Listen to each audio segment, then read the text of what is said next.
New vlog. तो कैसे आप लोग, आशा करते हैं आप लोग अच्छे स्वस्थ होंगे। तो बाकी दिनों के अनुसार आज भी मेरा एक चैलेंजिंग डे है जो कि है 11। तो देखेंगे कि आज मेरा जो हिस्ट्री का चैलेंज है वो पूरा कर पाते हैं या नहीं कर पाते हैं, और कितना मज़ा आता है हिस्ट्री पढ़ने में वो देखेंगे। तो चलिए बिना लेट किए हुए अभी स्टार्ट करते हैं। अभी टाइम फ़िलहाल हो रहा है 10:30। तो चलिए अभी स्टार्ट करते हैं आज का व्लॉग।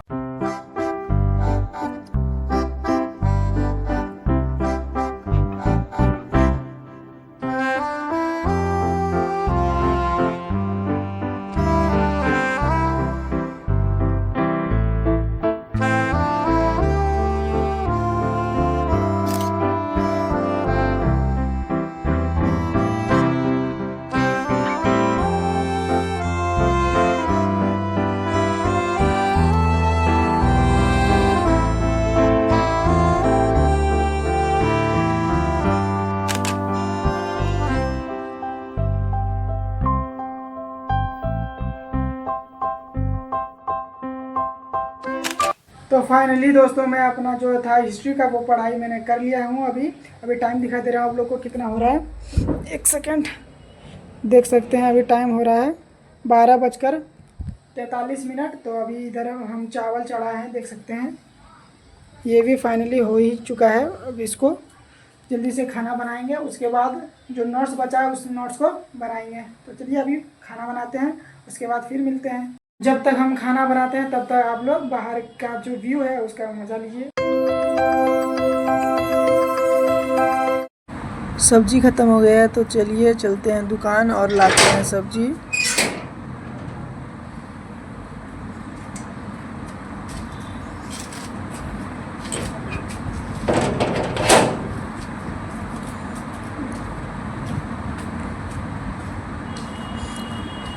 ये हल्का फुल्का बारिश भी हो रही है बाहर। ये मैंने लेके आ चुका हूँ सब्जी। अब चलिए बनाते हैं खाना। अभी इधर बारिश हो रही है, दिखा देते हैं आप लोग को।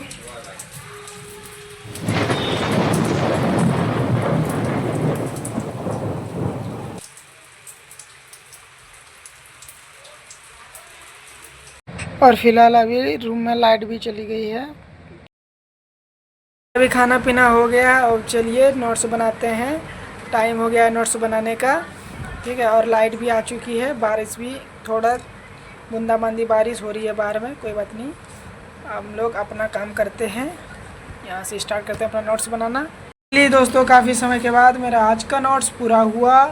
अभी टाइम दिखा दे रहे हैं आप लोग को। अभी टाइम हो रहा है 6:36 और देख सकते हैं आज मैंने बनाया है गुप्त साम्राज्य का जो सारा वंश था उसके बारे में नोट डाउन किए हैं, देख सकते हैं यहाँ तक।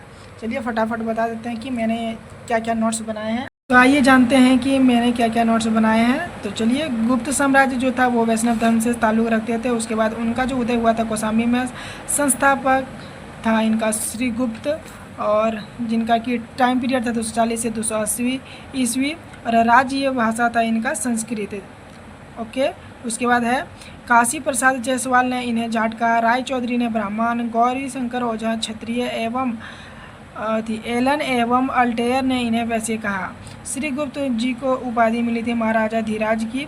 उनके बाद आते हैं घटोत्कच जो कि 280 से 320 ईस्वी टाइम पीरियड होता है। उनके बाद आए चंद्रगुप्त प्रथम, जिनका कैपिटल है पाटलिपुत्र, और इनकी पत्नी का नाम है लिच्छवी की राजकुमारी कुमार देवी। इन्हीं के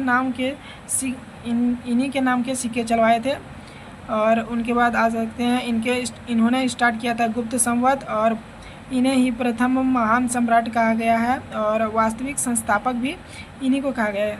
उनके बाद आते हैं समुद्रगुप्त का टाइम पीरियड होता है 335 ईस्वी से 375 ईस्वी।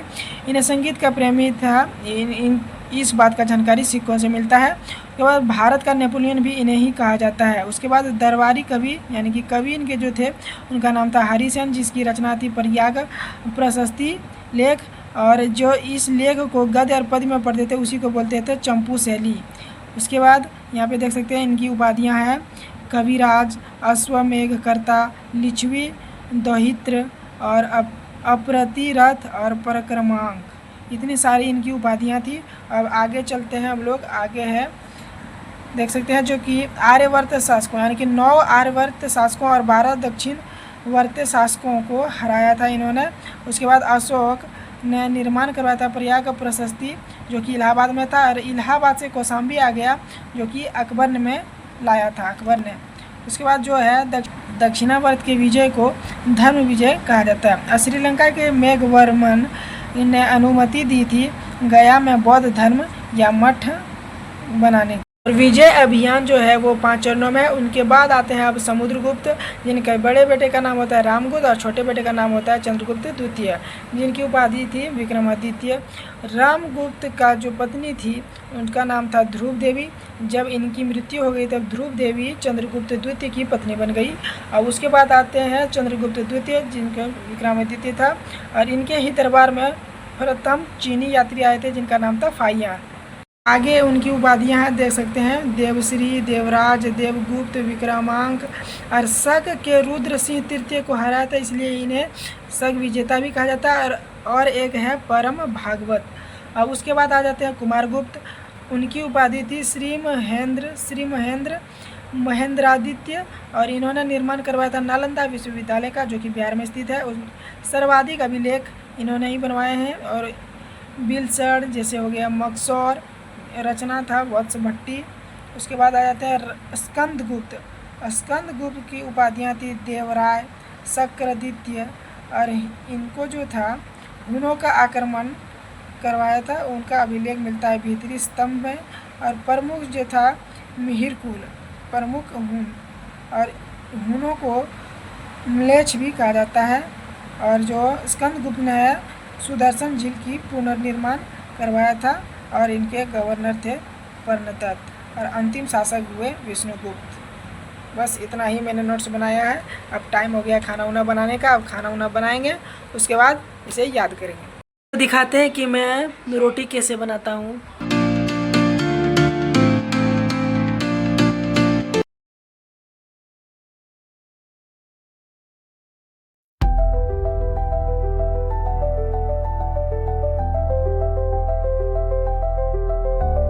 फिलहाल अभी खाना तो बन चुका है, अब चलते हैं हम लोग अपने काम पे, बनाते हैं, याद करते हैं अपना नोट्स जो आज बनाए हैं।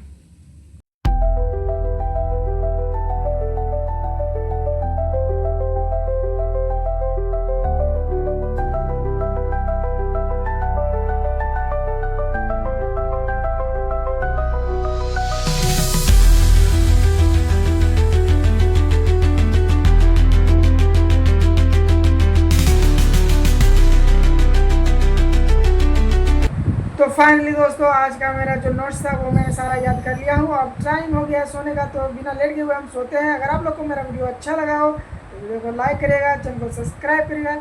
मिलते हैं कल इसी तरह इंटरेस्टिंग वीडियो के साथ, तब तक के लिए बाय बाय।